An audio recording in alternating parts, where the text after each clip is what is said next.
طيب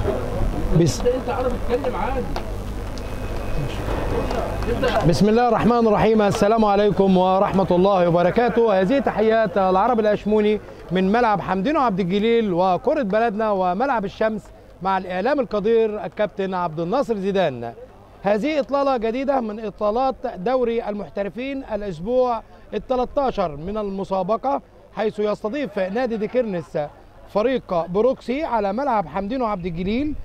طاقم تحكيم اليوم الكابتن محمد عبد الحافظ، ومعاون مساعد أول الكابتن علاء عبد الباسط، كابتن محمد الكراكسي، وكابتن محمد سليمان حكم رابع.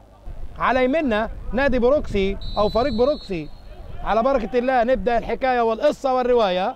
نادي بروكسي بالزي الأبيض على إيدنا اليمين، ونادي ديكيرنس بالزي الأحمر التقليدي على إيدنا اليسار. وادي الكورة عند ايد ضماطي، وكرة على طول عند رمضان حلة تطول من قدامه يلحقها يا ولد لعيب عند محمد رضا. محمد رضا بيراوغ ولاعب الاسيست الجميله والعرضيه، لكن دفاعات فريق بروكسي فاز فيها ثم خسر من النصر للتعدين. وادي الكرة خطيرة ويمسكها على طول عند رضا. رضا على صدره يا ولد لعيب، صدره حلوه، الكرة تسديده حلوه فيها فكره والله. فالك ومنتخب مصر.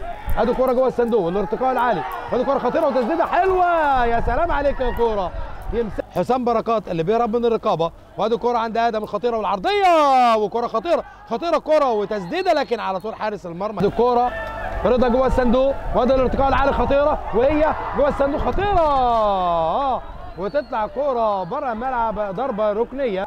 كاظم صبري على التنفيذ، وادي كرة عرضيه خطيره وعلى طول رمضان حله يلعبها من مره واحده جوه الصندوق. باسم بالقدم اليسرى جوه الصندوق خطيره، محمد بسطن الى ضربه ركنيه. محمد رضا على القايم البعيد، هوبا وجوه الجون، لكن يا ترى يا هل ترى مفيش فار. حكم اللقاء بيشير اللعيب وقع على الارض، وبيقولوا الكره دخلت جوه المرمى ورايحين للمساعد. انا من وجهه نظري هي دخلت جوه واللاعب مطلعها من جوه. محمد رضا مره ثانيه بيعلق واحده والارتقاء على خطيره. احمد معروف بالهد حلوه ولكن خطر اكيد. وهذا الارتقاء العالي يا ولد العيب. احمد معروف طويل القامه راجع يدافع مع زمايله. محمد صبري بيلعب العرضيه خطيره. فين منصف اطلع يا منصف. على جيروم فيليب جوه الصندوق ولا الارتقاء العالي يطلع الديفنس. جيروم فيليب يكمل مره ثانيه بالهد، لكن فين يا جيروم؟ وفي هذه اللحظه يطلق حكم الساحه محمد عبد الحافظ صافره انتهاء اللقاء. كابتن محمد حامد المدير الفني لفريق بروكسي، مباراه قويه اديتوها النهارده. يمكن كان في ضغط شويه الشوط الثاني من فريق ديكيرنس، وده الطبيعي. النهارده رؤيتك اللقاء ولا لا، وراضي عن النقطه ولا لا؟ والله انا بحمد ربنا الاول وبشكر فضله. النهارده اداء كويس من اللعيبه. احنا عندنا 7 غيابات موجوده في الفرقه من اصابات وايقافات. الحمد لله اللعيبه الثانيه كانت رجاله وادت اداء كويس. لينا بس الشوط الاولاني في كورتين، كرة ضربة جزاء هناك عند الركنية كده، وفي كرة تانية في آخر الماتش اللي اللعيب جابها بإيده. فإن شاء الله نشوفوها مع كابتن عبد الناصر وضيوفه. وبشكر وجودكم النهارده، وبشكر الباشمهندس خضر على حسن استقباله لنا النهارده، ومجلس الإدارة، وطبعا فرقة جيز فرقة كبيرة معاهم جهاز فني على مستوى. الحمد لله ربنا قدر النهارده احنا ناخد البونت النهارده من الملعب ماتش بره لعبنا برده. الشوط الاولاني كنا كويسين ماشيين كويس خالص. الشوط الثاني طبعا صاحب الارض ولازم يضغط، وقدرنا نتعامل مع الماتش الحمد لله لحد ما قدرنا نطلع بنتيجه 0-0.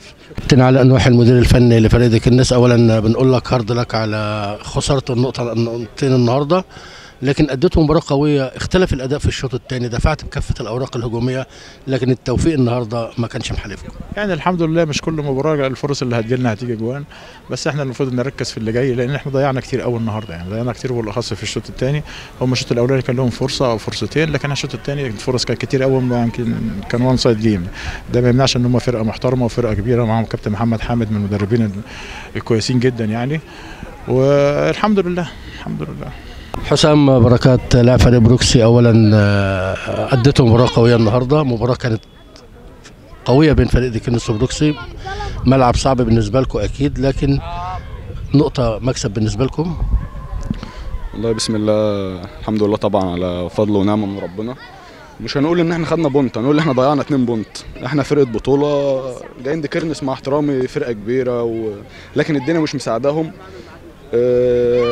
ممكن اقول ماتش بونت هنا وبونت هنا عادل، لكن احنا كنا اقرب. الملعب ضيق، ملعب ترتان، ملعب صغير، ضغط الجماهير، كلام من ده كل ده بيفرق، كل ده بيفرق. بس الحمد لله معانا مجموعه كبيره لعبوا دوري ممتاز، فبالنسبه لهم الوضع ده عادي. بالنسبه لعبوا تحت ضغط اكتر من كده، لكن في الاول في الاخر بنحمد ربنا على كل حاجه. الحمد لله الحمد لله. مدحت فقوسة لاعب فريق بروكسي، اولا مباراه قويه اديتوها النهارده، خرجتوا بنقطه من ملعب نادي ديكنس، شفت المباراه ازاي وراضي عن النقطه ولا لا؟ والله الحمد لله. طبعا فريق ديكنس فريق كبير والمباراه كانت قويه، والدوري كله ما فيش فرقه، ما فيش ماتش سهل وماتش صعب، فالحمد لله على النقطه. كنا بنتمنى ال3 نقط عشان نكمل في المنافسه، لكن عندنا ان شاء الله مباراه على ملعبنا المباراه الجايه ان شاء الله نركز فيها ونقفل الصفحه دي والحمد لله.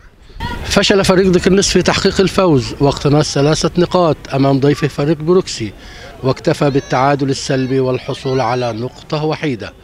رصد لكم هذا التقرير من ملعب حمدينو عبد الجليل بنادي ديكنس الرياضي، كاميرا أحمد الزغبي وتعليق العربي الأشموني، وكان معكم محمود خالد، قناة الشمس، برنامج ملعب الشمس.